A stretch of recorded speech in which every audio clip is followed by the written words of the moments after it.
Bonjour chers étudiants, bonjour tout le monde. J'espère que vous vous portez bien, surtout dans les conditions de confinement actuelles. Et que j'espère que, Inch'Allah, tout va rentrer dans l'ordre. On reprend notre cours à distance cette fois-ci. Et toujours, j'espère que ça va se dérouler de la même manière qui se faisait à l'école ou bien en classe. Mais on va se trouver maintenant en virtuel. Bien sûr, je serai toujours à votre disposition et on aura l'occasion de discuter dans les forums sur les différents points qui nécessitent des éclaircissements. Là, on va revenir sur là où on s'est arrêté la dernière fois, sur la phase, au niveau de la deuxième phase de l'audit comptable financier, à savoir l'évaluation du contrôle interne et la révision des comptes.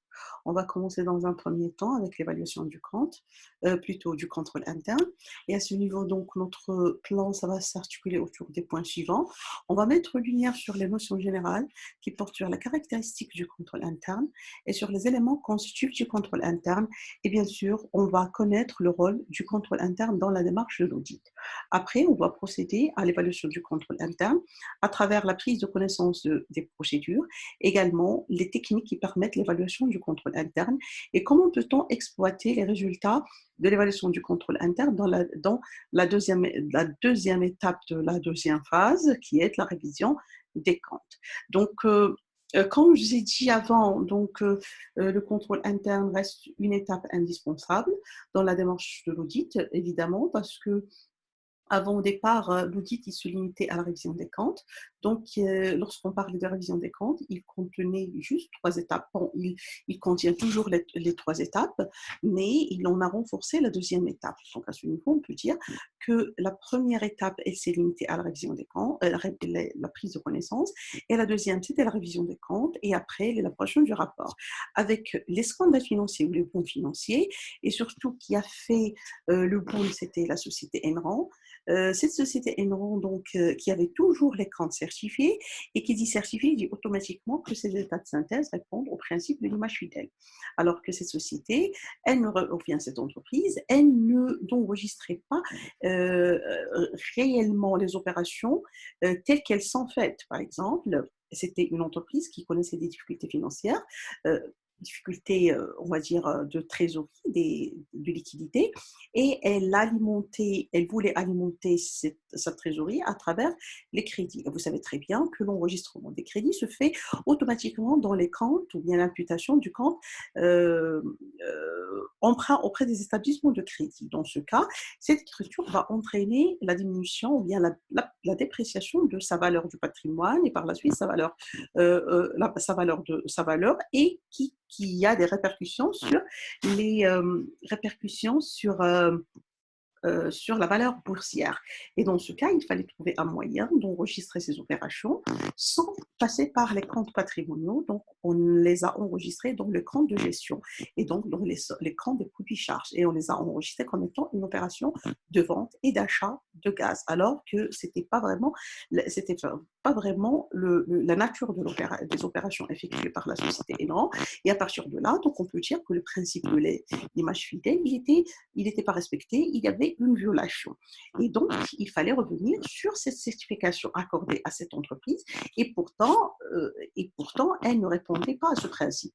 Donc, la démarche de l'audit, elle était remise en cause, et on a renforcé par l'évaluation du contrôle interne, parce qu'il permet cette étape, elle permet l'appréciation de l'organisation et le système d'information qui permettent à concourir à la production des comptes soumis à la certification.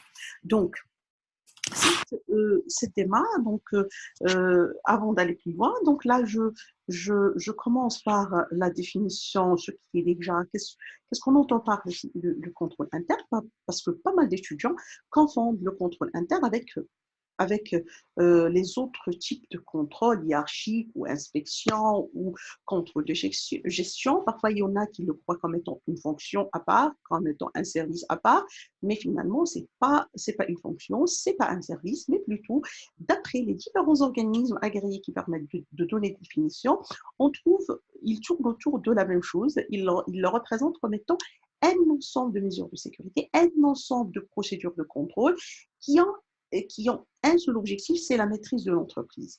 Maîtrise, vraiment, c'est la maîtrise des risques. Alors là, le but, c'est quoi? Le but, c'est assurer la protection et la sauvegarde. Donc, il faut sauvegarder, assurer la protection du patrimoine de l'entreprise, l'application, la qualité de l'information, l'application des instructions de la direction et favoriser l'amélioration de la performance. Donc, on peut revenir à dire, si on revient à la deuxième définition, elle permet quoi? Ce sont des mesures, ou bien c'est l'ensemble des politiques et procédures mises en place par la direction d'une entité, parce que le contrôle interne, c'est l'ensemble des procédures qui sont mises ou bien instaurées par le top management, en vue de quoi? D'assurer dans la mesure du possible. Vous voyez, c'est dans la mesure du possible parce qu'il nous donne une assurance quant à la sauvegarde, si vous voulez, la sauvegarde, la protection, la qualité de l'information, parce qu'il ne peut pas nous donner une assurance absolue quant au respect ou bien de maîtrise de l'entreprise. Parce que l'entreprise, elle ne peut pas se trouver dans un environnement là où il y a zéro risque. Le risque, il peut être, ça ne peut pas exister zéro risque, et à partir de là, donc on ne peut pas dire qu'il nous donne une assurance raisonnable, mais plutôt une assurance absolue, mais il nous donne une assurance raisonnable, c'est-à-dire euh, assurance suffisante pour l'application des procédures, c'est-à-dire de l'ensemble de ces procédures. Et dans ce cas, donc, la mesure de quoi? Dans la mesure d'assurer une gestion, dans le but d'une gestion rigoureuse et efficace de ces activités.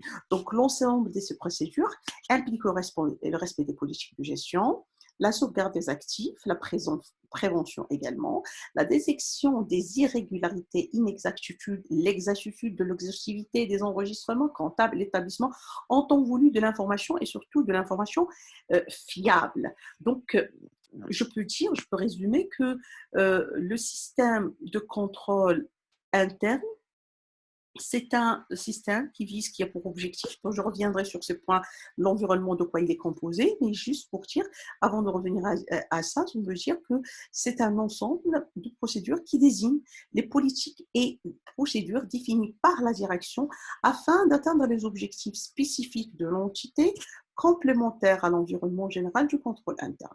Donc, quels sont ces objectifs? Donc, on peut les définir comme étant.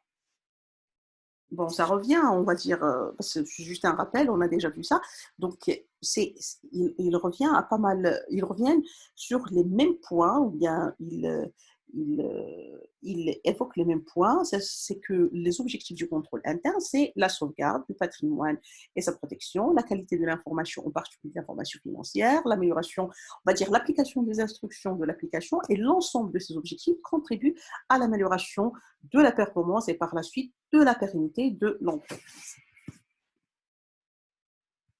Alors là, comme je vous ai dit, pourquoi je ne les ai pas évoqués? Donc, parce qu'on va le voir dans le deuxième point, les éléments constitutifs du contrôle interne. Les éléments constitutifs, donc il y a des principes fondamentaux d'organisation qui concourent à l'existence de cet environnement. Il y a des techniques spécifiques d'organisation qui permettent de conférer à la sécurité, bien sûr, nécessaire à ces opérations qui sont mises en œuvre par l'entreprise. Alors à ce niveau, on peut dire que les principes fondamentaux de l'organisation, on va se trouver avec le premier, c'est bien sûr, c'est une organisation claire, et reconnue. Bon, qui dit organisation claire, c'est-à-dire il y a une répartition, non équivoque des tâches, on sait très bien qui fait quoi. Également reconnue, c'est-à-dire il y a une formalisation qui est communiquée à l'ensemble de l'entreprise. Et donc, il faut que toute entreprise, dans ce cas, les différentes responsabilités doivent être connues par les membres de l'entreprise, et cela, ça se fait par la mise à jour toujours des organigrammes. Également, la deuxième condition qu'on a dit, c'est la formalisation. Donc, la formalisation se matérialise par l'organigramme. Donc, il faut que l'organisation, pour dire, doit être également adaptée aux objectifs. Il doit évoluer en fonction de ces objectifs. Enfin, l'entreprise, par exemple, il y a certaines entreprises qui n'avaient pas besoin de l'existence de contrôle de gestion, ils n'avaient pas besoin de l'existence de la fonction gestion des risques, mais vu la taille, vu la nature de l'activité de l'entreprise, dans ce cas où il y a les objectifs qui sont définis, dans ce cas, elle pousse l'entreprise à créer ces services et donc il faut également il faut le formaliser et mettre à jour ce manuel, plutôt cet organigramme. Alors, si on passe au deuxième point, c'est la compétence du personnel. Donc, il faut disposer d'un personnel compétent et bien sûr adapté aux objectifs de l'entreprise. Et dans ce cas, il faut avoir la bonne personne à la bonne place. Il ne faut pas, c'est-à-dire une entreprise qui avait besoin d'un ingénieur, il va possibilité un technicien. Également, elle ne peut pas entraîner l'accumulation des fonctions, c'est-à-dire l'accumulation des tâches. C'est-à-dire une personne, elle peut faire cumuler deux ou plusieurs tâches. Alors, ça, c'est le deuxième point, la compétence du personnel. Il y a l'intégrité du personnel et la loyauté du dirigeant. Donc, on sait très bien que on table plus sur la culture de l'entreprise. Et à ce niveau, il faut que le dirigeant de l'entreprise soit une personne intègre. Et si on va dire intègre, elle doit donner l'exemple pour l'ensemble des personnels, elle doit être une personne honnête. Et dans ce cas, si vous voulez, on va intégrer cette variable d'honnêteté dans l'éthique au sein de l'entreprise, bien sûr, qui représente un facteur déterminant dans son appréciation. Alors, après loyauté et intégrité, donc on va parler des outils et des techniques de contrôle interne. Pour qu'un contrôle interne soit efficace, donc il faut mettre en place toutes les procédures de sécurité et de contrôle qui permettent à couvrir les différents risques que peut courir l'entreprise. Et donc, il faut que l'entreprise définisse exactement, c'est-à-dire de façon très méticuleuse, les différentes tâches qui composent ces activités et préciser les différentes procédures qui permettent procédures de contrôle qui permettent c'est-à-dire de permettre à ces tâches qu'elles soient faites correctement avec toutes les mesures de sécurité qu'il faut. Également, là, il y a le point de la séparation des fonctions. Ça reste une règle, comme on vient de dire, une règle primordiale. Bien sûr, qui garantit un bon niveau du contrôle interne, bien sûr, et cela permet d'atténuer les risques de fraude et d'erreur ou de négligence. Ça veut dire là, s'il y a deux personnes qui peuvent occuper ou bien qui peuvent si vous voulez, qui peuvent, là où leurs travaux chevauchent, certainement, il peut y avoir des fraudes, il peut y avoir des négligences, et chacun peut se décharger de cette négligence ou bien de cette fraude facilement parce qu'il n'y a pas de preuve comme quoi qu'il est responsable et qu'il est l'auteur de cette anomalie. Après, il y a l'existence de délégations de la formalisation appropriée. À ce niveau, on sait très bien qu'au fur et à mesure que l'entreprise prenne de taille, donc sa taille prend plus c'est-à-dire devient importante. Dans ce cas, la délégation du pouvoir s'impose. Et donc, cela, on peut le toucher à travers l'organigramme qui nous donne une idée sur le mode de gouvernance. Et lorsque je parle de mode de gouvernance, on parle bien de la délégation, c'est-à-dire la délégation du pouvoir. Et à ce niveau, donc, pour une meilleure, si vous voulez, pour une meilleure maîtrise de l'entreprise, il faut veiller à cette délégation ou bien une partie du pouvoir à d'autres personnes.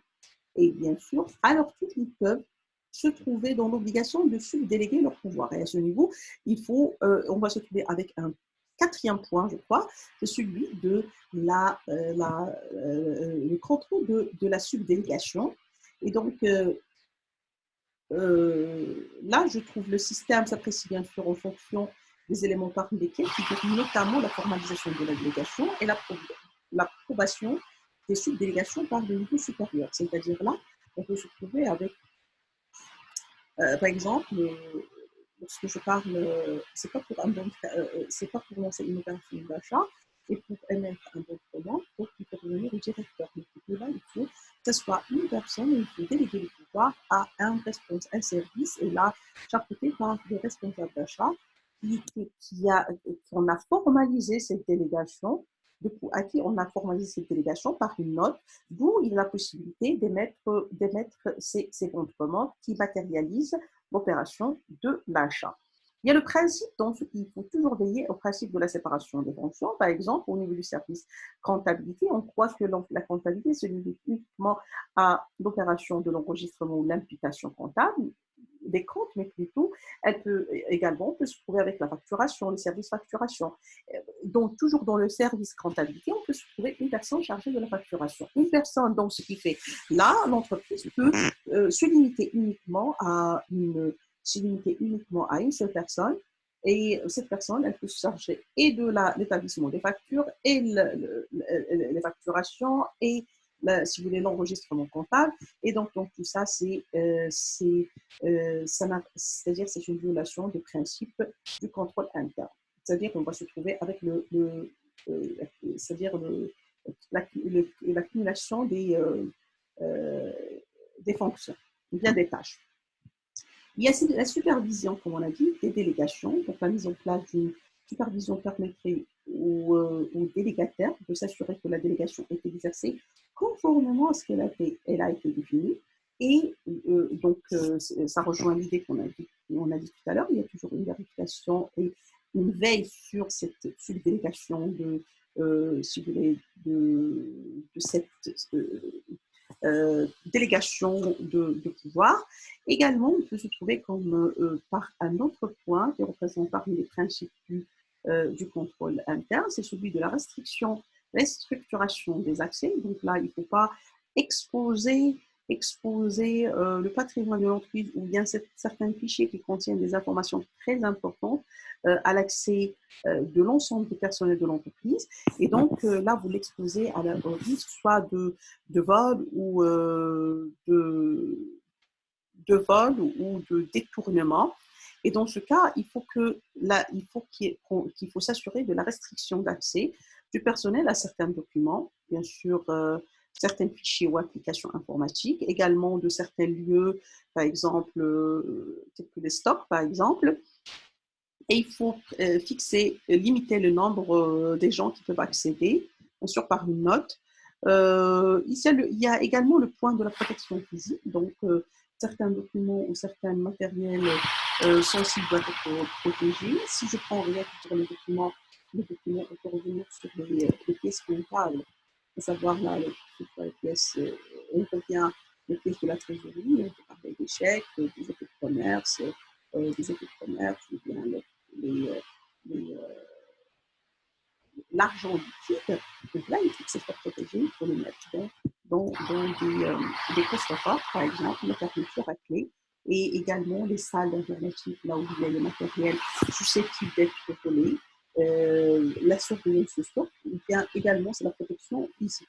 Donc la protection physique également pour la protection pour les stocks, il faut toujours penser également à une assurance qui permet en cas d'inondation, en cas d'incendie. Donc, il faut penser il faut penser à l'assurance, à payer une prime d'assurance.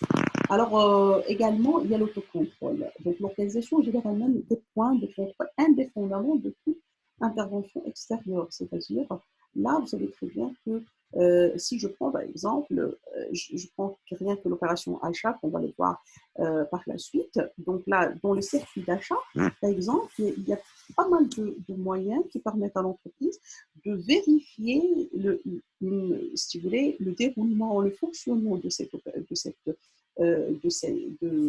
circuit via les procédures de contrôle qu'elle a instaurées, sans qu'elle fasse appel à un élément extérieur, tel que l'éditeur, pour effectuer lui-même ce contrôle.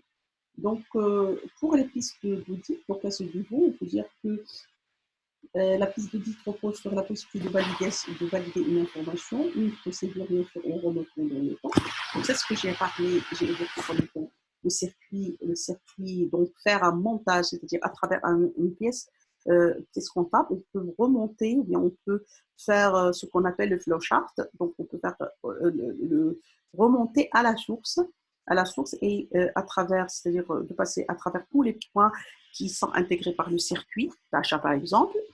Et donc, qui entraîne, ces pièces qui entraînent bien sûr un enregistrement, une formalisation, une numérotation, par exemple à partir d'un bon de réception qui a un numéro bien précis, on peut effectuer, revenir sur toute l'opération, parce que ce qui dit réception dit automatiquement, soit automatiquement il y a la réception de la marchandise, dit automatiquement l'opération de l'achat. Donc on peut faire sortir tous les documents qui sont liés à cette opération d'achat, partant du bon de commande, la facture émanant du fournisseur, le paiement et tout ce que vous voulez. Donc, tous les poids, enfin, c'est pas tout ce que vous voulez, mais tout ce qui est lié à cette fonction.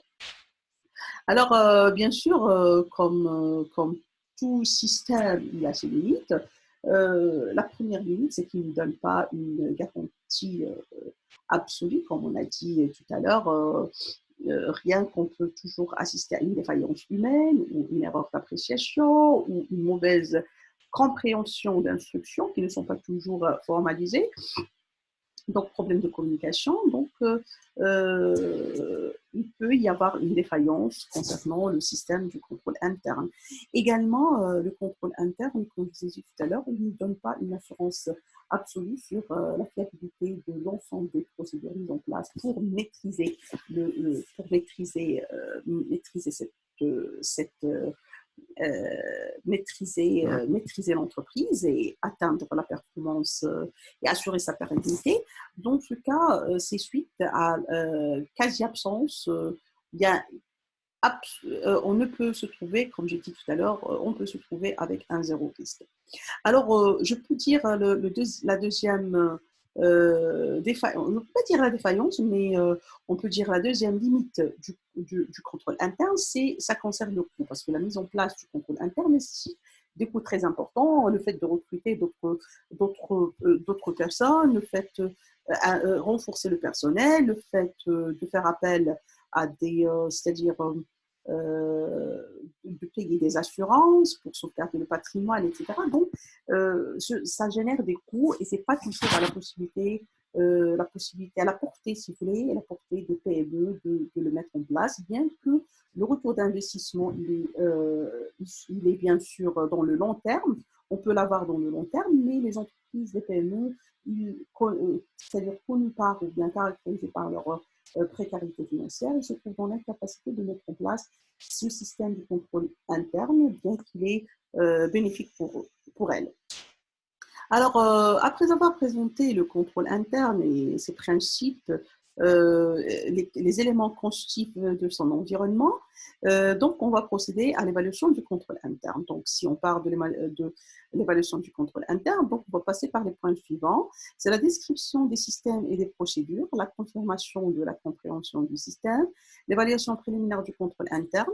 Et comme je vous ai dit bien avant, donc ça représente, que ce soit le premier point, le deuxième point, le troisième point, ils sont déjà effectués, on les a déjà abordés au niveau de la première phase qui est la phase de prise de connaissance, parce qu'ils sont exigés, si vous voulez, par la norme ISA 315 qui stipule que l'auditeur doit connaître l'entreprise, prendre connaissance de l'entreprise, de son environnement et de procéder à une évaluation préliminaire de son contrôle interne.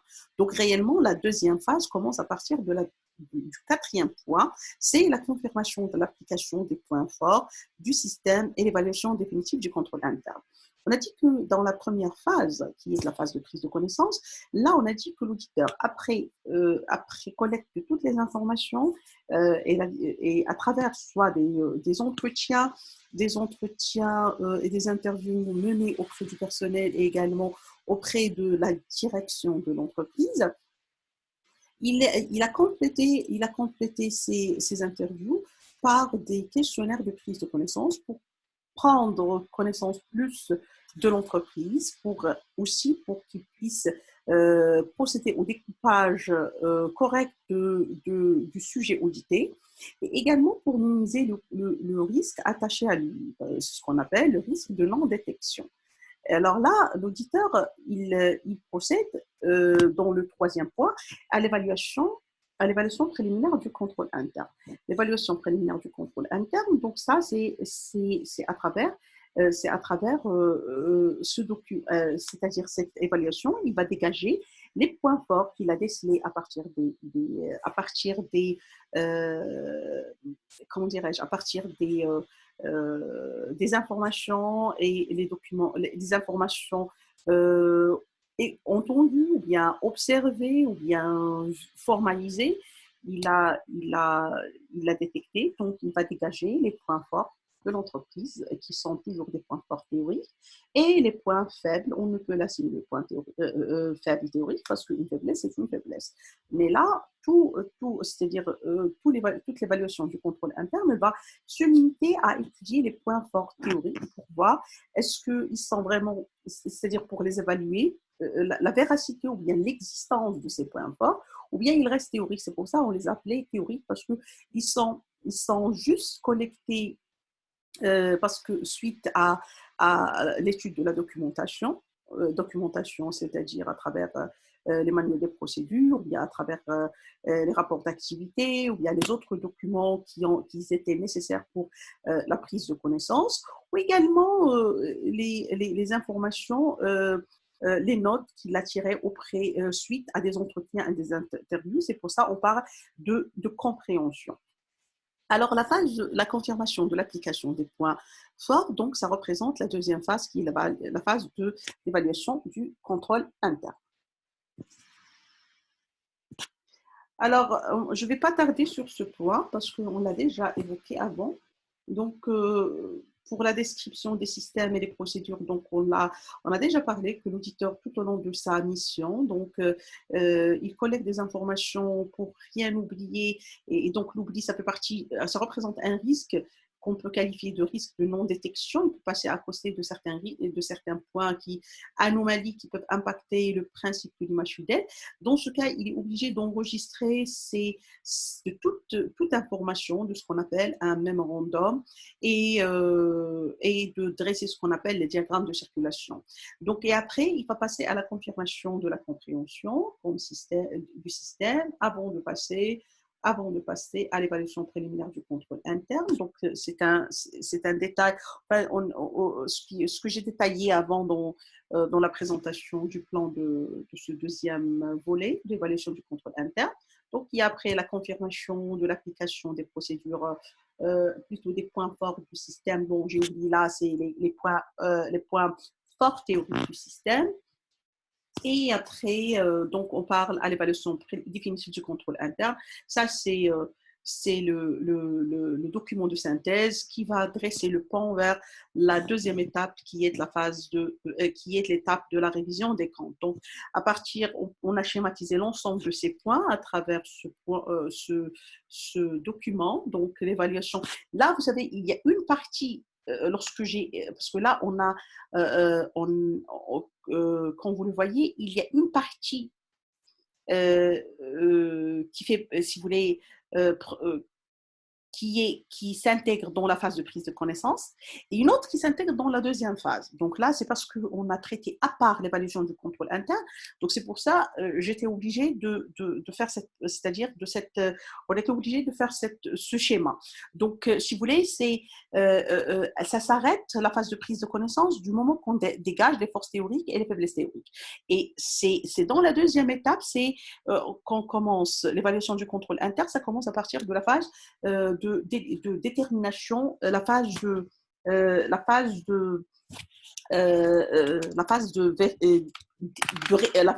réalisation. Et donc, ça nous permet d'étudier, ou bien se limiter aux points forts théoriques. Et bien sûr, la troisième phase, bien la troisième étape concerne l'étude des faiblesses qui ne peuvent, moi je ne dis pas que ce sont, bien que c'est mentionné théorique, mais ce n'est pas vraiment théorique, les faiblesses, une faiblesse, on va voir son impact sur les états de synthèse. Alors pour la description du système, donc je ne vais pas trop tarder parce qu'on a déjà expliqué ce qui est le mémorandum, on a déjà expliqué ce qui est les fiches de circularisation, plutôt les diagrammes de circularisation. Donc, je passerai directement au niveau de l'évaluation, comment on peut procéder à l'évaluation des points forts théoriques. Alors là, donc,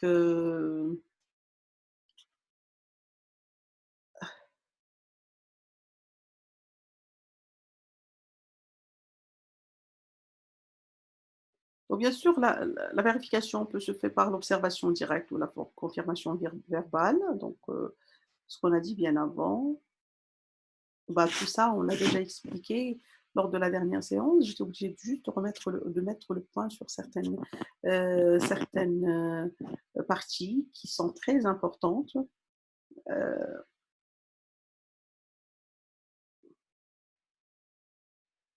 donc, ça concernant toujours la mise en œuvre de l'évaluation préliminaire, qui fait partie, qu'on l'a très très bien détaillé au niveau de la première phase. Donc, alors, rassembler dans les types, ce type de questionnaire en deux seuls. Bon, on a parlé quels sont les questionnaires de prise de connaissance, que ce soit ou bien le questionnaire du contrôle interne. On a dit que on se base toujours sur des questions fermées, c'est-à-dire là où on a que deux seules réponses, oui ou non.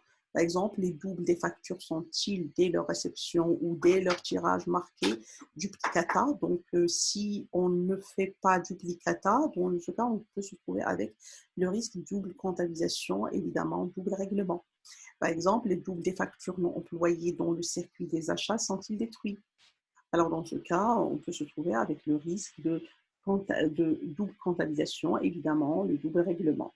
Alors, de la même manière, donc, la quantité facturée sont-elles bien celles qui ont été reçues, c'est-à-dire lors de la réception de la marchandise?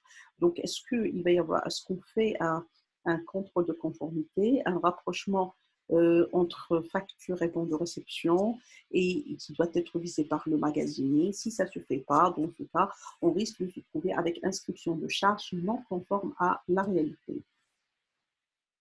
Alors maintenant, le document de synthèse, c'est là où ça se termine, c'est avec ce document que ça se termine la phase de prise de connaissance, c'est avec l'établissement du document de synthèse et l'évaluation préliminaire. Et donc là, comme on a dit, ça permet de dégager les points forts théoriques et les faiblesses détectées. Donc une faiblesse, une faiblesse. Maintenant, on va procéder c'est là où ça commence la deuxième phase, c'est la confirmation de l'application du système à travers des tests. Donc, il y a, comme on a dit, c'est le choix des procédures à tester. Donc, le test, il y a deux types de tests. Il faut vérifier l'existence d'abord, il faut vérifier l'existence du point fort, et ça se fait par le test de conformité ou et, comme j'ai dit, le test de compréhension. Si l'information ou bien la force théorique, elle était détectée par voie suite à une interview ou bien un entretien, donc c'est-à-dire elle n'est pas formalisée, dans ce cas, on va procéder à ce qu'on appelle un test de compréhension. Est-ce que ce que vous avez compris, c'est vous qui avez compris? C'est-à-dire l'auditeur, est-ce que c'est lui qui a compris qu'il s'agit d'un point fort ou vraiment c'est ce qu'il voulait dire, il voulait dire l'interviewé.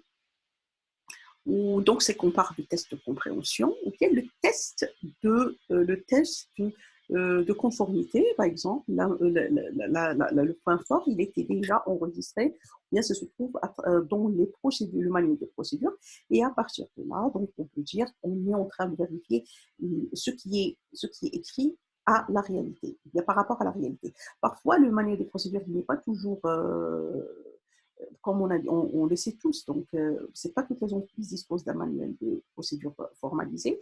Donc c'est pour ça on fait des entretiens et des interviews. Et donc le manuel des procédures, comment dirais-je, il est présenté, et donc c'est là où on détecte, l'auditeur il détecte les points forts, et donc là on parle, il faut procéder à ce qu'on appelle les tests de compréhension. Et parfois, dans le cas où ça existe, parfois c'est pas toujours mis à jour, donc on peut faire et le test de conformité et le test de compréhension, c'est-à-dire lors de la mise à jour, donc on peut parler de le test de compréhension. Donc une fois ce test rempli, donc il faut vérifier, parce que comme on dit, une fois n'est pas coutume, c'est-à-dire là, il faut que ça soit la euh, c'est pas parce qu'il y a une force, une fois c'est fait, donc on va généraliser, comme on dit, de l'exception, on ne généralise pas. Il faut que ça soit permanent dans le temps. Et pour que ça soit permanent dans le temps, on fait appel à ce qu'on appelle le test de permanence. Donc il faut vérifier le test de permanence, c'est-à-dire il faut vérifier la continuité dans le temps. C'est-à-dire que cette force, elle existe bien le mois de janvier, le mois de février, ou bien le mois. On fait le pif, c'est-à-dire au mois de janvier, le mois de, je sais pas, le mois de mars, le mois de juillet, le mois de décembre. Donc là, c'est éparpillé dans le temps, et ça couvre tout l'exercice comptable. Parce que n'oubliez pas qu'on est dans l'audit comptable et financier se limite à un exercice. Donc, à un exercice évidemment clôturé. Donc, c'est ce que porte donc après ce rappel de tout ce qui est euh, c'est-à-dire le test de compréhension, de conformité, et par la suite le deuxième test, le test de, le test de permanence. Dans ce cas, une fois rempli ces deux points, on peut dire que les tests, on peut dire que le point fort théorique se transforme en un point fort réel.